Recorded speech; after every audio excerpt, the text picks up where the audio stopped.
Mbanje kubasuhuza mwe mwese mukurikiye ikiganiro cyacu cy'amategeko cy'uyu munsi.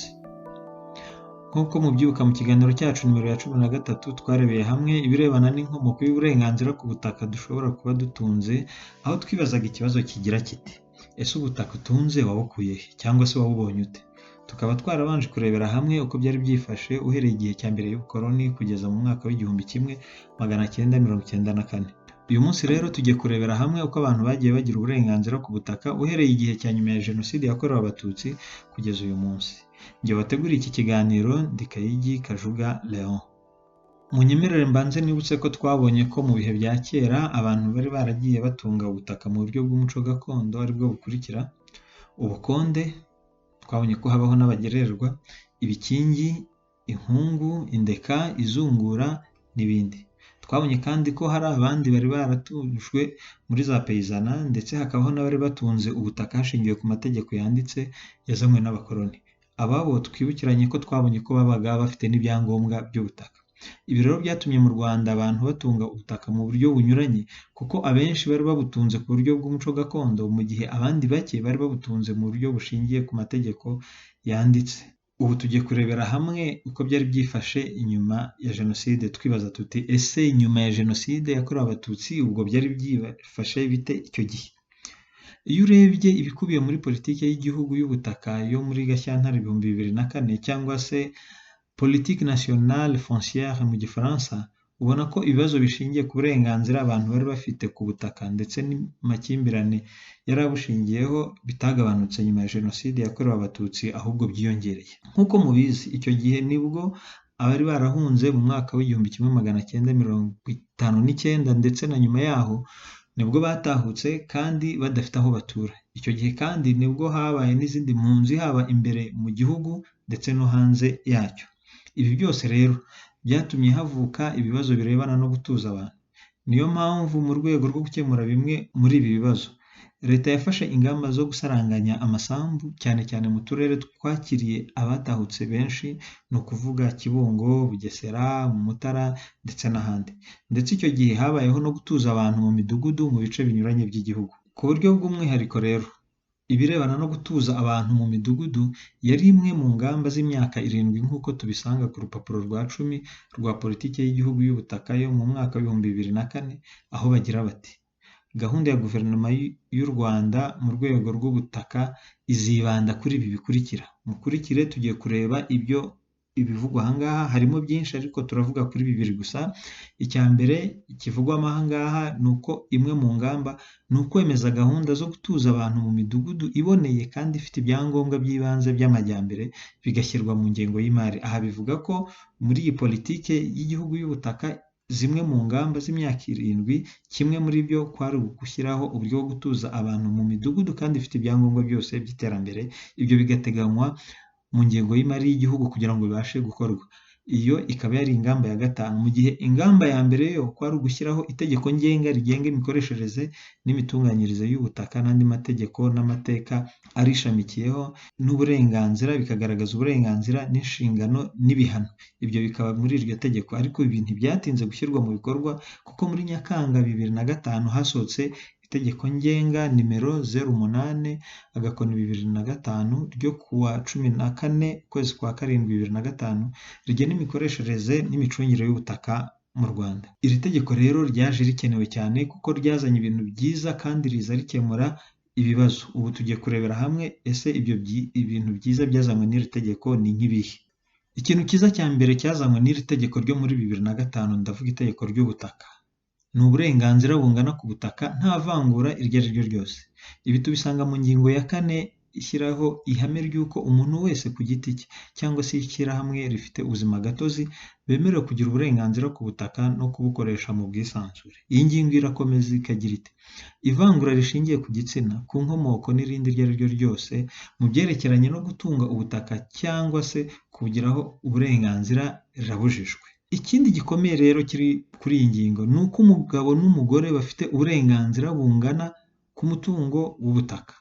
Nk'uko mubizi, mu muco wa kera ntabwo abakobwa n'abagore bari bafite uburenganzira ku butaka, ndetse yewe niyo babaga ari bo bonyine bagomba kuzungura ntabwo babizunguraga.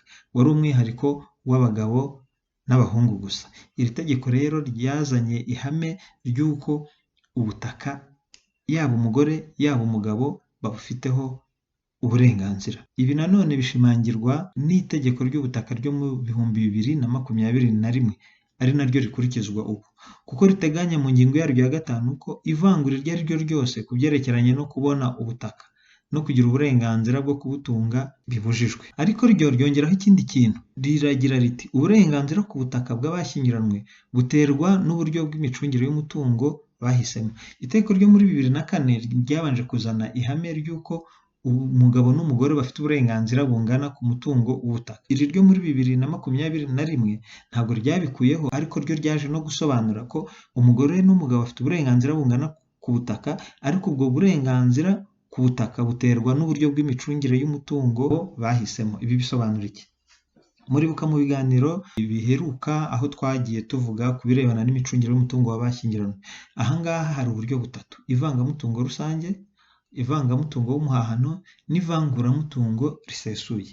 Iyo rero abashyingiranywe bahisemo ivangamutungo rusange, bisobanura ko ubutaka batunze bwaba ari ubwo buri wese yari atunze mbere y'ishyingirwa ndetse na nyuma yaho ubwo butaka barabusangiye ku buryo bungana, babufiteho uburenganzira ku buryo bungana. Ariko niba barahisemo ivangamutungo w'umuhahano, bisobanura ko niba umwe muri bo cyangwa bombi yari afite ubutaka bumwanditseho mbere y'ishyingirwa, burakomeza bukaba umwihariko we, akabugiraho uburenganzira we wenyine.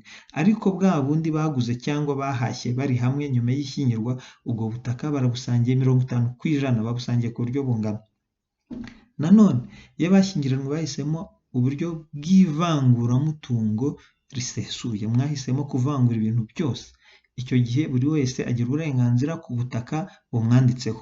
Iki nicyo iri tegeko ryo muri 2021 ryaje kongeraho kugira ngo byumvikane neza ndetse bigirane isano n'itegeko rirebana n'imicungire y'umutungo w'abashyingiranywe ndetse n'izungura. Icyo cyari ikintu kimwe cyiza twari tumaze kubona iri tegeko ryazanye, aho umugore n'umugabo, umuhungu n'umukobwa bafite uburenganzira bungana ndetse n'abandi bantu ku butaka nta vangura iryo ari ryo ryose.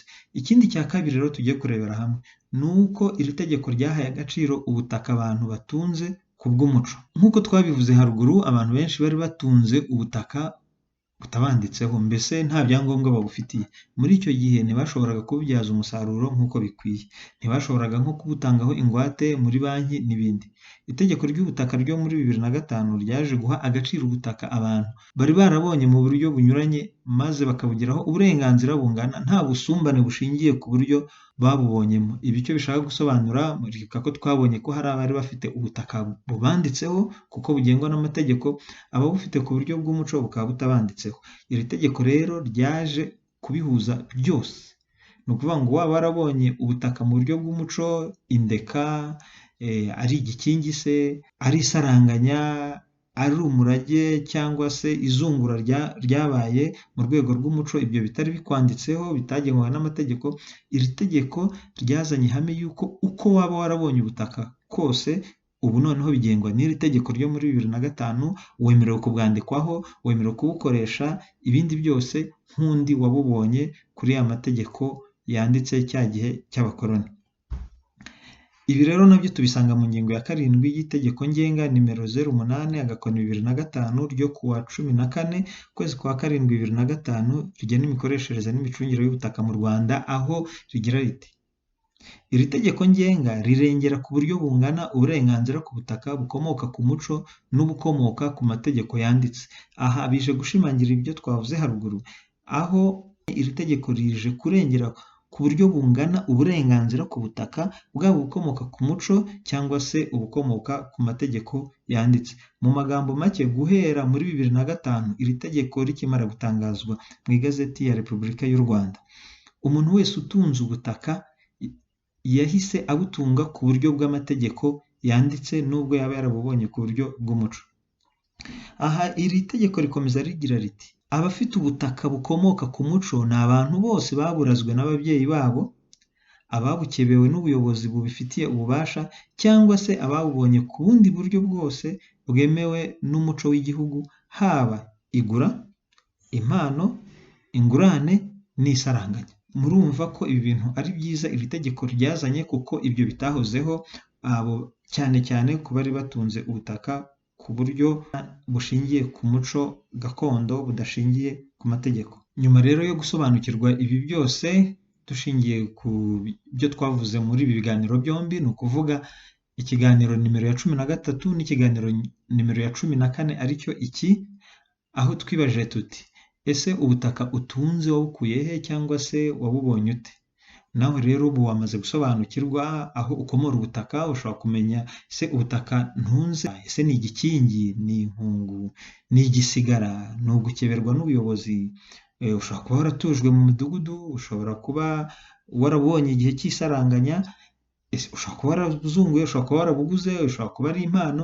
Ni ukuvuga ngo nyuma y'ibi biganiro byombi buri wese ashobora kwicara akaba ati noneho menye aho ubutaka bwanjye bukomoka, menye n'uburenganzira mbufiteho, menye n'uburenganzira itegeko rimpa ubutaka bwanjye, uburenganzira mbufiteho burishinganye n'amategeko.